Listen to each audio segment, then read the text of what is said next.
सह्याद्रीच्या कुशीतून एक हिरा चमकला, भगवा टिळा चंदनाच्या शिवनेरीवर प्रकटला.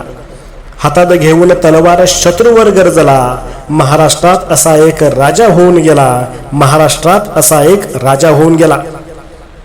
मित्रांनो, 350 वर्षापूर्वी आपल्या महाराष्ट्र भूमीला एक कर्तृत्ववान वीरपुत्र मिळाला, ज्याने आपल्या स्वतःच्या पराक्रमानं, शौर्यानं, धाडसानं आणि जिद्दीनं होत्याचं नव्हतं आणि नव्हत्याचं होतं करून मुठभर मावळ्यांच्या जोरावर महाराष्ट्र भूमीवर भगवा फडकवला. त्यावेळी अनेक परकीय सत्ता महाराष्ट्रात धुमाकूळ माजवत होत्या. मुघलांच्या कैदेत लाखो सैनिक खितपत पडले होते. स्त्रियांची आबरू लुटली जात होती. बायकांच्या कुंकवाचा धनी मारला जात होता. शेतकऱ्यांना कुणी कायवाले नव्हता. अशा परिस्थितीत महाराष्ट्राच्या भूमीला हवा होता एक झंकार, झगमगता पेटता अंगार आणि अखेर ती वेळ आली. सह्याद्रीची गर्जना झाली. 19 फेब्रुवारी 1630 रोजी शिवनेरीवर एक तारा चमकला. जिजाऊंच्या पोटी सिंह जन्माला. मुजरा करतो शिवाजी महाराजांना, ज्यांनी महाराष्ट्राच्या मातीत भगवा झेंडा रोवला, ज्यांनी महाराष्ट्राच्या मातीत भगवा झेंडा रोवला. गेली कित्येक वर्षापासून अंधारात चापडणाऱ्या महाराष्ट्राच्या माथ्यावर जणू प्रकाशाचं किरण पसरू लागलं.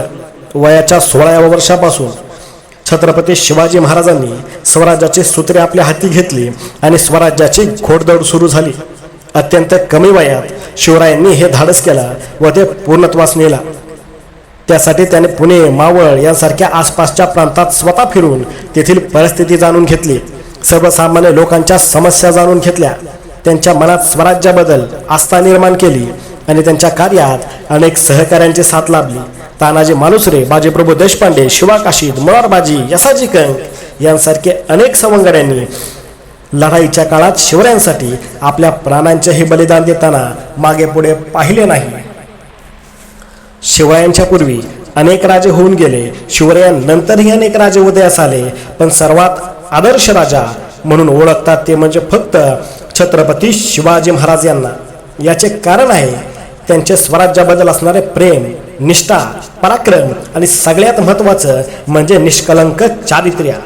शेतकऱ्याच्या बाजीच्या देठालाही हात लागता कामा नये असं म्हणत शेतकऱ्यांवर जीवापाड प्रेम करणारे आणि परस्त्रीला आई समान मानणारे छत्रपती शिवाजी महाराज हे एकमेव प्रजादक्ष राजे होते. शिवाजी महाराज आपल्या मावळ्यांबरोबर नेहमी प्रेमानं आणि आपुलकीनं वागत, ऊन वारा पाऊस याची तमानं बाळगता घरदार विसरून ते आपल्या मावळ्यांसोबत स्वराज्यासाठी दिवस रात्र झटायचे. जगणारे ते मावळे होते. जगणारे ते मावळे होते. जगवणारा तो महाराष्ट्र होता. जगणारे ते मावळे होते. जगवणारा तो महाराष्ट्र होता. स्वतःच्या कुटुंबाला विसरून रयतेची मायेने काळजी घेणारा फक्त माझा शिवबा राजा होता. फक्त माझा शिवबा राजा होता. छत्रपती शिवाजी महाराज हे एक सर्वगुण संपन्न असे व्यक्ती होते. काळ्या कुट्ट अंधारात आपली दिशा ठरवून वाट काढत कितीही संकट आली तरी डगमगून न जाता त्याला शिपाथीने मात करत आपल्या सहकाऱ्यांच्या मदतीनं बलाढ्य शत्रूंची झुंड देत एका वीरपुत्राने गुलामी नाकारत स्वराज्य निर्माण केलं. हे कदापि विसरून चालणार नाही. हवा वेगाने होती, हवेपेक्षाही त्याचा वेग जास्त होता. हवा वेगाने नव्हती, हवेपेक्षाही त्याचा वेग जास्त होता. अन्यायाविरुद्ध लढण्याचा इरादा नेक होता. असा जिजाऊंचा शिवबा लाखात नव्हे तर जगात एक होता. अनेक वर्षांपासून छत्रपती शिवाजी महाराज यांच्या इतिहासाची तोडमोड केली जात आहे. महाराष्ट्राच्या अनेक संघटनांनी आपापल्या परीने शिवचरित्र जगासमोर मांडण्याचा प्रयत्न केला. छत्रपती शिवाजी महाराज म्हणजे खऱ्या अर्थानं रयतेचे राजे होते. आजचे राजकीय पक्ष मात्र आपल्या सत्तेसाठी त्यांचा उपयोग करताना दिसत आहे. तारीख तिथीच्या वाद महाराष्ट्राच्या कानाकोपऱ्यात घुमतो. दुर्दैव या मातीचं आज त्यांच्याच मातीत, त्यांच्याच स्वराज्यात छत्रपती शिवाजी महाराज हे एक राजकीय पोळी भाजवण्यासाठी उपयोगी पडणारे समीकरण ठरले आहे. आजचे राजनेते शिवरायांच्या नावानं मतपेटीत मतांची भीक मागताना सुद्धा आपल्याला दिसत आहेत. मावळ्यांनो, छत्रपती शिवाजी महाराज हे राजकीय लढावे नक्कीच होते, परंतु विशिष्ट एखाद्या पक्षासाठी मर्यादित नव्हते. छत्रपती शिवाजी महाराज एखाद्या विशिष्ट जाती धर्मासाठी संघर्ष करणारे राजे नव्हते, तर आपल्याला आपल्या महाराष्ट्रात जन्म घेतलेल्या महापुरुषांच्या जन्मतारखेवरून वाद पेटवला जातो.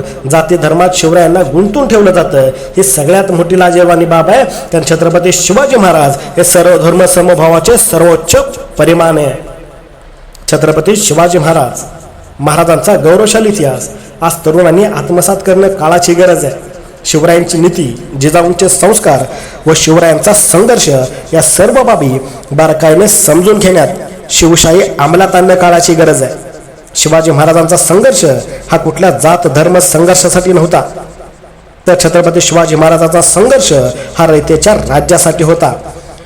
शिवराय सर्व जाती धर्माचे पुरस्कर्ते होते. त्यांच्या स्वराज्यात जाती धर्माला थारा नव्हता. जगात शिवनीतीचा अनेक वापर करून अनेक युद्ध जिंकली गेली. त्याची अनेक उदाहरणं आपल्या डोळ्यासमोर आहेत. अमेरिकेचे माजी राष्ट्राध्यक्ष बराक ओबामा म्हणतात, जर शिवाजी महाराज आमच्या देशात जन्माला आले असते तर आम्ही त्याला सूर्य संबोधलं जातं. आणि याच महाराष्ट्रात शिवरायांचा गौरवशाली इतिहास पुसण्याचं काम सुरू आहे. इंग्रजांनी भारतावर 150 वर्ष राज्य केलं असं म्हणतात, परंतु जाता जाता इंग्रज गव्हर्नर म्हणतात, छत्रपती शिवाजी महाराज जर आणखीन 10 वर्ष जगले असते तर इंग्रजांना हिंदुस्थानचा चेहरा सुद्धा पाहता आलं नसतं. असे आमचा राजा म्हणजे छत्रपती शिवाजी महाराज. आजच्या युवा वर्गानं वरील गोष्टींचं चिंतन करणं, केवळ दाढी मिशा वाढवून कपाळावर चंद्रकोर लावून शिवाजी कोण होत नसतं, तर छत्रपती शिवाजी महाराज होण्यासाठी जिजाऊंचे संस्कार, इतरांविषयी प्रेम, महिलांविषयी आदर मावळ्यांनो आज गरज आहे. हे समजून घेण्यासाठी आणि या स्वराज्य, मी स्वराज्य, माझं स्वराज्य आणि माझंच स्वराज्य आणि मी त्या स्वराज्याचा नागरिक आहे असं प्रत्येकानं भासवलं पाहिजे. आणि आज सर्व देशवासियांना वीर छत्रपती शिवाजी महाराजांच्या समृद्ध विचारांपासून प्रेरणा घेऊन त्यांच्यासारखे व्यक्तिमत्व समाजात घडवण्याचा प्रयत्न केला पाहिजे, जेणेकरून देशाची एक मजबूत आणि समृद्ध राष्ट्र म्हणून ओळख होण्यासाठी मदत होईल.